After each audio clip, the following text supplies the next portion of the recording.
لیکن میرے بھائیو انجینئر صاحب کے اس دعوت کے معیار میں اس وقت کافی ساری دراڑیں پڑ چکی ہیں، اور ریسنٹلی جو دراڑ پڑی ہے اس کے نتیجے میں تو میرے بھائیو یہ دعوت کا معیار زمین بوس ہو جائے گا۔ جی اسرار بھی میرے پاس اس بات کا کوئی جواب نہیں ہے،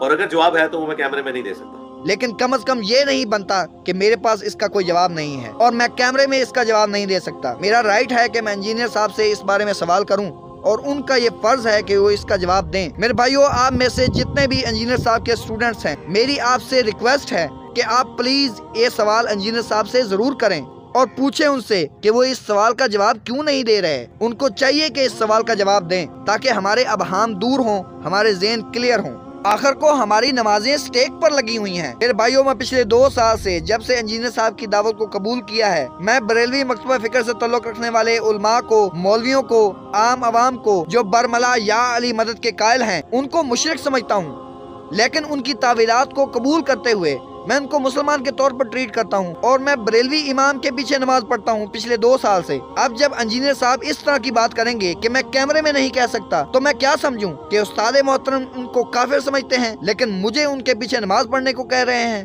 تو انشاءاللہ العزیز جب تک انجینئر صاحب سے اس بارے میں کلیریفیکیشن نہیں ملتی یا ان کی طرف سے اس سوال کا جواب کسی بھی پلیٹ فارم پر نہیں ملتا، تب تک میرے بھائیوں میرے لیے فیصلہ کرنا مشکل ہے کہ بریلوی امام کے پیچھے یا شیعہ امام کے پیچھے میری نماز ہوگی یا نہیں۔ تو آپ بھی میرے بھائیوں پلیز اس معاملے میں میرا ساتھ دیں اور پہنچائیں انجینئر صاحب تک یہ سوال، تاکہ ان کی طرف سے کوئی مثبت جواب آئے